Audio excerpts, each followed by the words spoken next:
మంత్రి సీతక్కతో మా ప్రతినిధి Harish face to face. Sammakka Saralamma జాతరకు సంబంధించి కూడా ఏర్పాట్లు శరవేగంగా కొనసాగుతూ ఉన్నాయి. మొట్టమొదటిసారిగా రాష్ట్ర ప్రభుత్వం ఏర్పాటైన తర్వాత మొట్టమొదటిసారి ఘనంగా జాతర నిర్వహించబోతున్నారు. ప్రతినిత్యం మంత్రి సీతక్క పర్యవేక్షణ చేశారు. అక్కడ చూడవచ్చు మొట్టమొదటిసారిగా భారీ స్థాయిలో నిధులను కేటాయించింది. కనీవిని ఎరగని రీతిలో జాతర ఏర్పాటు ఎప్పటి వరకు పూర్తయ్యే అవకాశాలు ఉంది? ఎట్లా ఉన్నాయి ఏర్పాట్లు?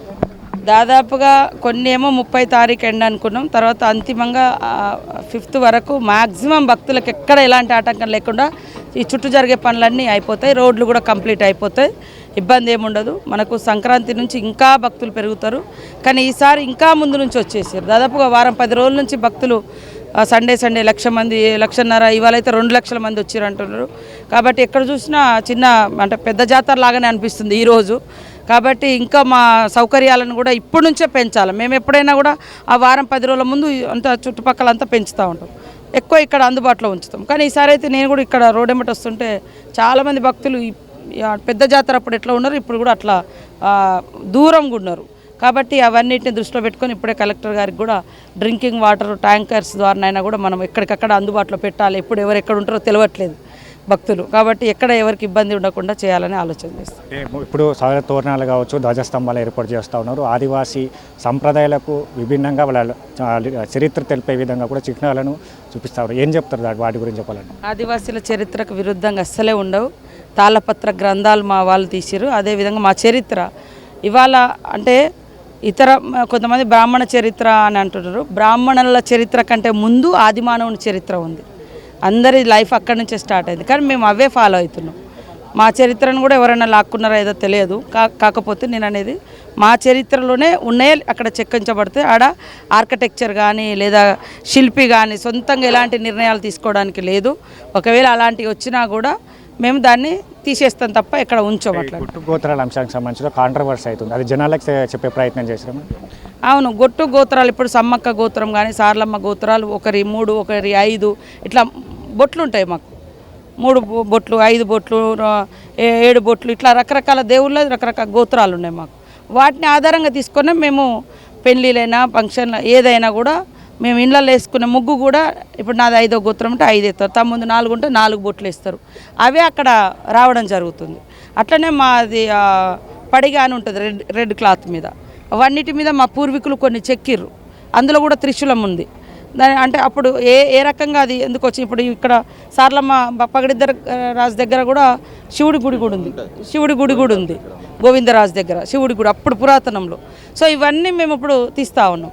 కాబట్టి ఇవాళ హిందువులది మేము పెట్టుకున్నాము అనేది అది తప్పు. ఆదివాసులది వనదేవ్ అంటే ప్రకృతి సిద్ధాంతాన్ని నమ్ముతారు. ప్రకృతిని అంచనా వేయడం కూడా మా ప్రకృతిని బట్టే వర్షాలను అంచనా వేస్తుంటారు మా వాళ్ళు ఎప్పుడు వస్తాయని. కాబట్టి ఎక్కడ కూడా వేరే వాళ్ళది వేయము. ఎందుకంటే వేరే వాళ్ళని అందరినీ గౌరవిస్తాము. కానీ ఇక్కడ దేవుళ్ళు మా సమ్మక్క సారలమ్మ ఉందనుకో, వాళ్ళు ఏ దేవుని మొక్కిరో వాళ్ళ చరిత్ర కూడా అక్కడ ఇస్తున్నారు. అట్లా మేము సమ్మక్క సారలమ్మని మొక్కుతున్నాం. సమ్మక్క సారలమ్మ గోత్రము బొట్టు జంతువు వాళ్ళు ఏ జంతువును పూజించారు, వాళ్ళతో ఏ జంతువు ఉండేది, ఇవన్నీ కూడా ఇక్కడ వస్తున్నాయి. కాబట్టి ఎక్కడ కూడా మార్పులు చేర్పులు వేరే రకంగా ఉండే. నాకు కూడా కొన్ని తెలియదు. ఇప్పటి తరానికి చాలామందికి తెలియట్లేదు. సో మా పూర్వీకులు ఏమేమి రాసిరో అవన్నీ తీసే బయటకు వస్తుంది. అంటే ఇప్పుడు ఆ గ్రిల్స్ ఉన్నాయి కదా, చాలా వరకు ఇబ్బంది అవుతుండే. అంటే గతంలో ఇప్పుడు ఆ గ్రిల్స్ తొలగించే ప్రయత్నం చేస్తారు. ఇప్పుడు స్తంభాలను ఏర్పాటు చేశారు కదా గిద్దెల వద్ద, ఆ గ్రిల్స్ని తొలగిస్తారా ఇక భక్తులకు ఇబ్బంది కలగకుండా? గ్రిల్స్ ఉంటాయి. గ్రిల్స్ లేకుండా అందరు పోయి అందులో ఎక్కుతారు కదా, జాతర అప్పుడు ఇబ్బంది అవుతుంది.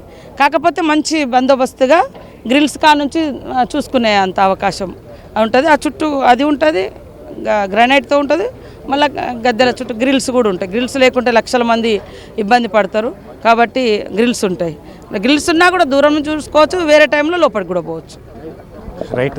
ప్రధానంగా ఇక 5 రోజులు వారం రోజుల్లో కూడా పనులంతా కూడా పూర్తి అవుతాయి. ఇక ఇదే జాతరకు సంబంధించి కూడా రాష్ట్ర ప్రభుత్వం అత్యధికంగా నిధులను కేటాయించడంతో పాటుగా ప్రతి క్షణం కూడా ఆరా తీస్తూ ఉన్నది. జాతర ఏర్పాట్లకు సంబంధించి కావచ్చు, జాతర నిర్వహణకు సంబంధించి ఇప్పటికీ భక్తుల తాకిడికి సంబంధించి కూడా పెద్దగా రద్దీ పెరుగుతూ ఉంది. రద్దీకి అనుగుణంగా కూడా అన్ని శాఖల సమన్వయంతో ఏర్పాట్లు పూర్తి చేస్తూ ఉన్నాం. అక్కడ జంపన్న వాగు వద్ద ఏర్పాట్లు కావచ్చు, ఇక్కడ గద్దెల వద్ద భక్తులకు సంబంధించి కూడా ఎలాంటి ఆటంకం కలగకుండా ఆ ఏర్పాట్లన్నీ కూడా పూర్తి స్థాయిలో చేస్తామన్నట్టు కూడా మంత్రి సీతంగా చెప్తున్న పరిస్థితి అయితే ఉన్నది. కావాల్సుకొని ఈ ఏదైతే ఏదైతే గొట్టు గోత్రాల అంశం ఉందో వాటిపైన కావాల్సుకునే ఈ ఇట్లాంటి రూమర్స్ని క్రియేట్ చేస్తూ ఉన్నారు. ఆదివాసీ చరిత్రను తెలిపే విధంగా కూడా స్తంభాలు కావచ్చు, స్వాగత తోరణాలలో కూడా వాళ్ళ చరిత్రను తెలిపే విధంగా, సాంప్రదాయాన్ని తెలిపే విధంగా కూడా చిహ్నాలను ఏర్పాటు చేశాం. ఇక పెద్ద ఎత్తున జాతర జరగబోతూ ఉంది. ఇక గతంతో పోలిస్తే ఇప్పుడు కనివిని ఎరుగని రీతిలో మొట్టమొదటిసారిగా భారీ స్థాయిలో ఆ నిధులు రాష్ట్ర ప్రభుత్వం కేటాయింపుతో జరుగుతూ ఉన్నది. కాబట్టి ఇక అందుకు అనుగుణంగా కూడా ఏర్పాట్లు కావచ్చు, భక్తులకు ఎట్లాంటి ఇబ్బందులు ఎదురవ్వకుండా కూడా ఇప్పటికీ అన్ని స్థాయిలో ఏర్పాట్లు కూడా పూర్తయినట్టుగా చెప్తా ఉన్న పరిస్థితి అయితే కనిపిస్తూ ఉన్నది. ఇక మొట్టమొదటిసారిగా ఇక ఏదైతే తెలంగాణలో పెద్ద ఎత్తున సమ్మక్క సారలమ్మ జాతర జరుగుతున్న పరిస్థితి అయితే చెప్పొచ్చు. కెమెరాసన్ మనోజ్తో కలిసి హరీష్, మేడారం నుంచి.